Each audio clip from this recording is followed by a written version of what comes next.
Capítulo 10. El poder del trabajo en equipo. La fuerza impulsora. El noveno paso hacia la riqueza. El poder es esencial para el éxito en el acopio de riqueza. Los planes son inertes e inútiles si no se dispone del poder suficiente para transformarlos en acción. En este capítulo describe el método mediante el cual una persona puede obtener y aplicar poder. Es posible definir el poder como conocimiento organizado e inteligentemente dirigido. El poder, tal y como se utiliza el término aquí, se refiere al esfuerzo organizado, suficiente para permitir a un individuo transformar el deseo en su equivalente monetario. El esfuerzo organizado se produce a través de la coordinación del esfuerzo de dos o más personas que trabajan para alcanzar un fin determinado, en un espíritu de armonía. El poder es necesario para lograr la acumulación de dinero, y también para conservar el dinero una vez ha sido adquirido. Averigüemos cómo se puede obtener el poder. Si el poder es conocimiento organizado, estudiemos las fuentes del conocimiento. A. Inteligencia infinita. Podemos ponernos en contacto con esta fuente del conocimiento a través del procedimiento descrito en otro capítulo, con la ayuda de la imaginación creativa. B. Experiencia acumulada. La experiencia acumulada del hombre, o esa parte de la misma que ha sido organizada y registrada, podemos encontrarla en cualquier biblioteca pública bien equipada. Una parte importante de esta experiencia acumulada se enseña en las escuelas y universidades públicas, donde ha sido clasificada y organizada. C. Experimentación e investigación. En el campo de la ciencia, así como casi en cualquier otro, los hombres se dedican diariamente a reunir, clasificar y organizar hechos nuevos. Esta es la fuente en la que debemos poner nuestra atención cuando el conocimiento no esté disponible a través de la experiencia acumulada. Aquí también hay que utilizar con frecuencia la imaginación creativa. El conocimiento puede ser adquirido a partir de cualquiera de las fuentes antes citadas y convertido en poder mediante la organización de ese mismo conocimiento en planes definidos y expresando esos planes en términos de acción. El examen de estas tres grandes fuentes de conocimiento pone ya de manifiesto la dificultad con la que se encontrará quien se apoye exclusivamente de sus únicos esfuerzos a la hora de reunir el conocimiento y expresarlo a través de planes definidos en términos de acción.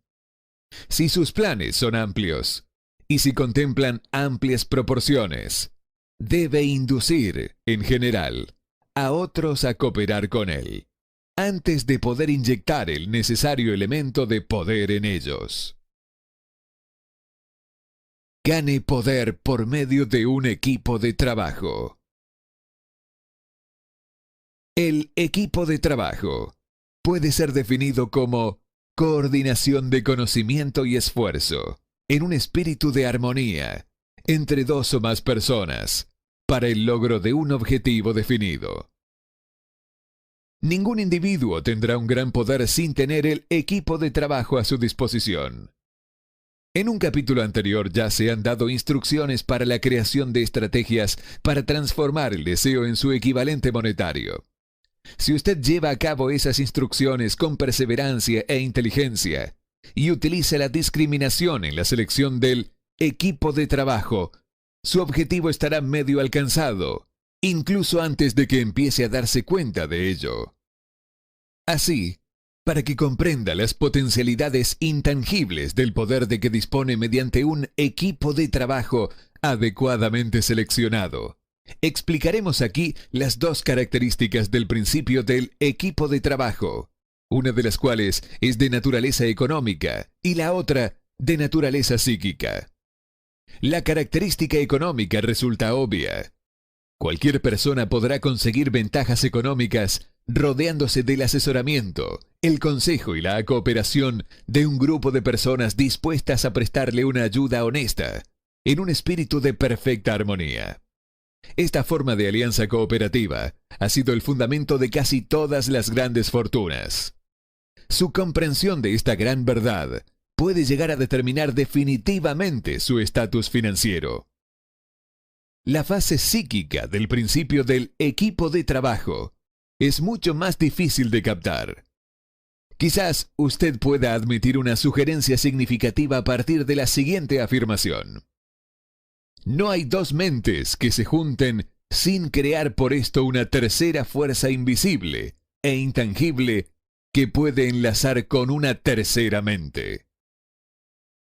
Tenga presente que solo hay dos elementos conocidos en todo el universo: energía y materia. Se sabe muy bien que la materia puede ser descompuesta en unidades de moléculas, átomos y electrones. Estas son unidades de materia que pueden ser aisladas, separadas y analizadas. Asimismo, estas son unidades de energía. La mente humana es una forma de energía, una parte de la cual es de naturaleza espiritual. Cuando las mentes de dos personas se coordinan en un espíritu de armonía, las unidades espirituales de energía de cada mente forman una afinidad que constituye la fase psíquica del equipo de trabajo. Hace ya más de 50 años, Andrew Carnegie fue el primero en llamar mi atención sobre el principio del equipo de trabajo, o más bien, sobre la faceta económica del mismo. El descubrimiento de este principio fue el responsable de la elección del trabajo de mi vida. El equipo de trabajo del señor Carnegie estaba compuesto por unos 50 hombres, de los que él se supo rodear con el propósito definido de fabricar y vender acero. Él atribuía toda su fortuna al poder conseguido producto de ese equipo de trabajo. Si se analiza la historia de cualquier hombre que haya acumulado una gran riqueza, y las de muchos de aquellos que han acumulado fortunas modestas, se descubrirá que todos ellos han empleado consciente o inconscientemente el principio del equipo de trabajo. No se puede acumular ningún gran poder por medio de ningún otro principio. ¿Cómo multiplicar el poder de su cerebro? La energía es el grupo de ladrillos universales de la naturaleza, a través de los cuales ella construye cada cosa material en el universo, incluso al hombre, y toda forma de animal y vida vegetal.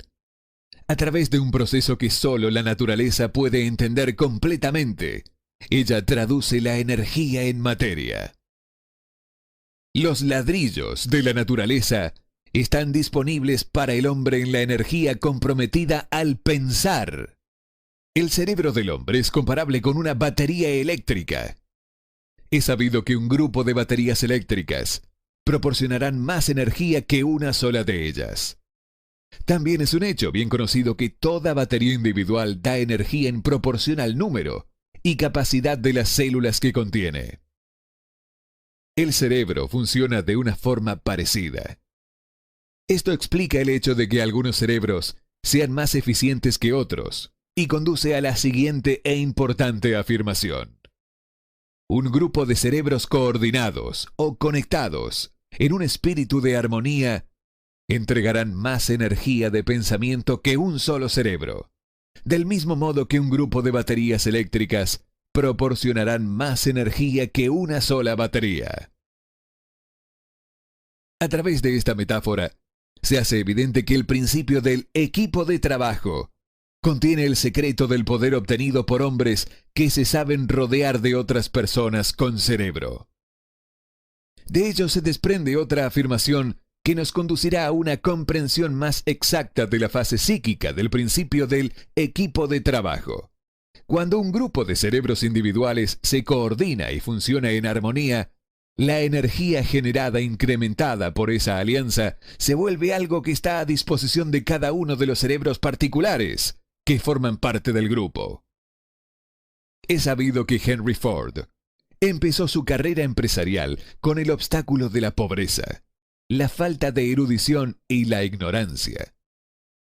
También es un hecho bien conocido que en el inconcebible corto tiempo de 10 años, el señor Ford logró superar esos 3 obstáculos y 25 años más tarde se había convertido en uno de los hombres más ricos de los Estados Unidos.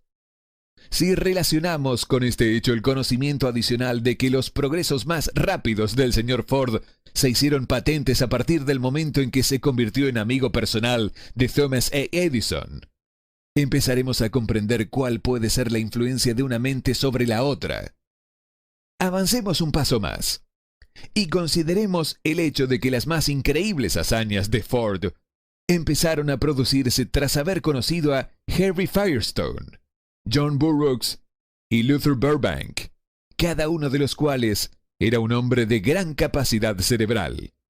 Y habremos encontrado nuevas pruebas de que el poder se puede producir mediante la amistosa alianza de las mentes.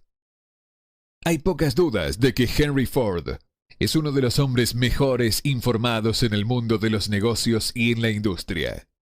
La pregunta sobre su riqueza no necesita ser discutida. Analice a los amigos personales más cercanos del señor Ford, algunos de los cuales ya han sido mencionados, y estará preparado para entender la siguiente afirmación.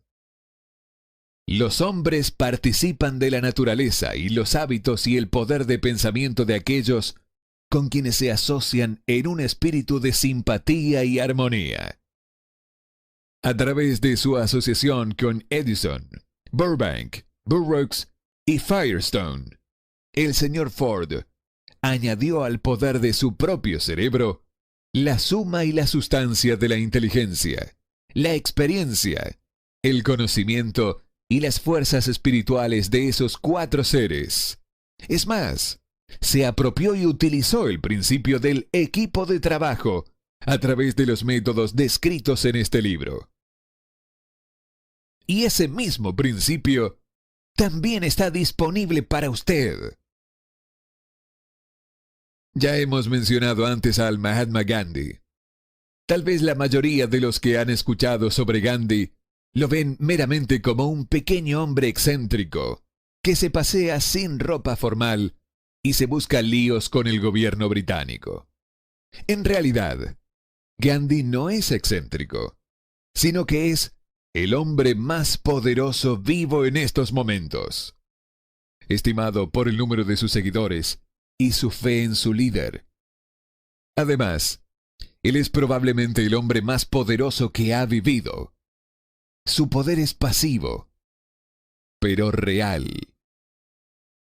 Estudiemos ahora el método por medio del cual obtuvo su tremendo poder.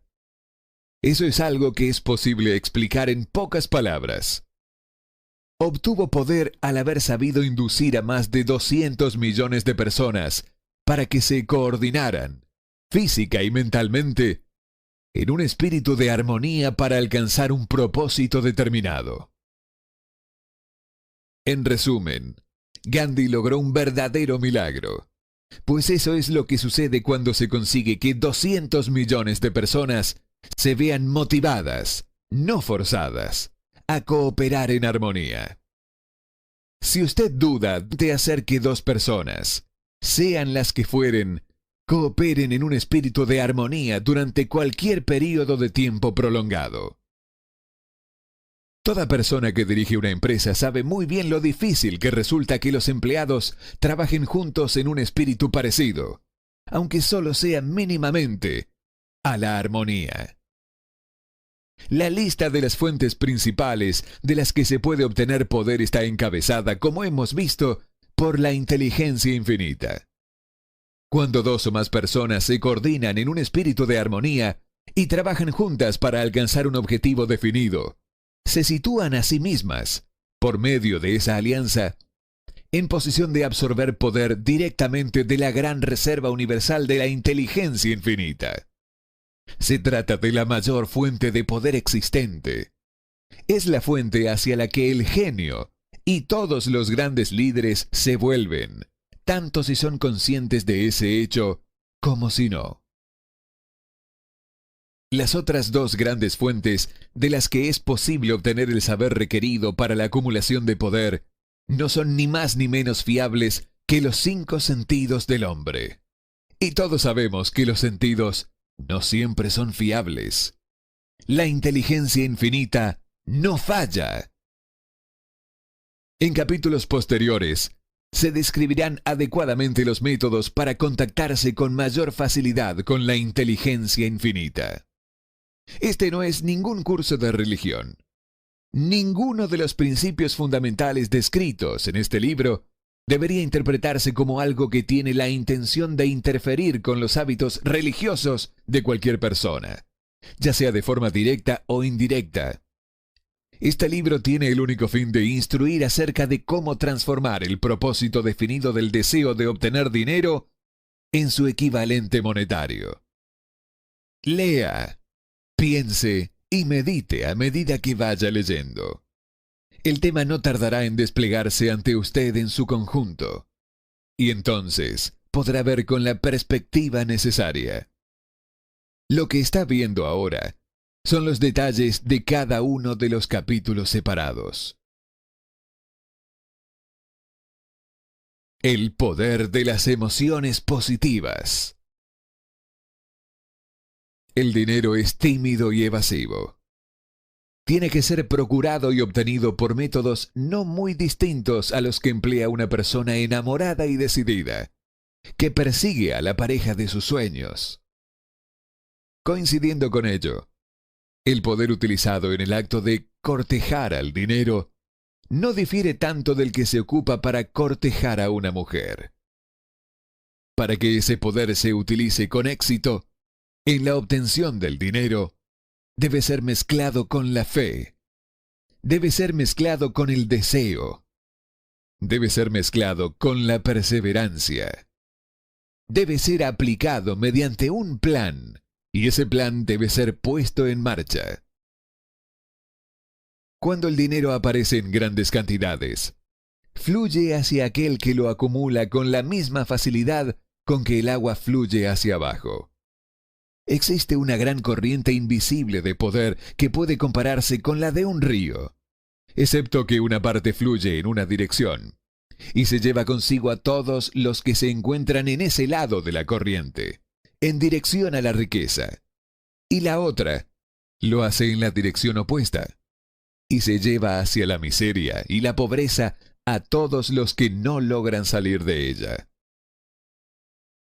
Todo aquel que haya acumulado una gran riqueza reconoce la existencia de esta corriente de la vida.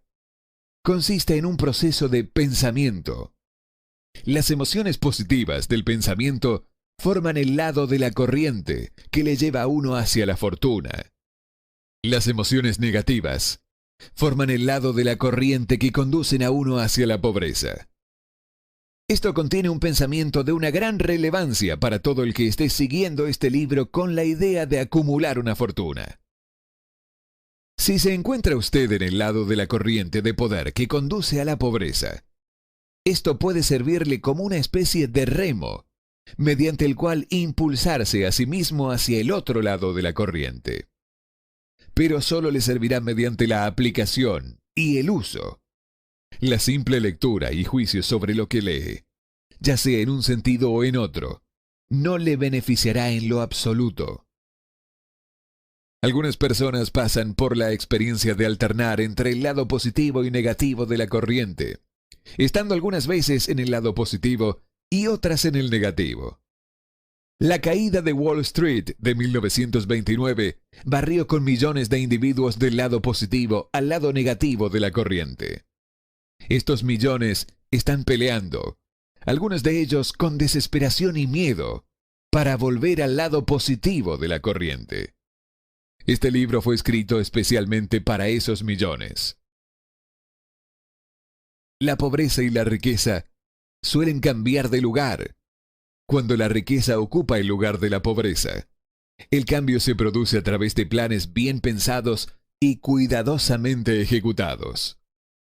La pobreza, en cambio, no necesita de plan alguno.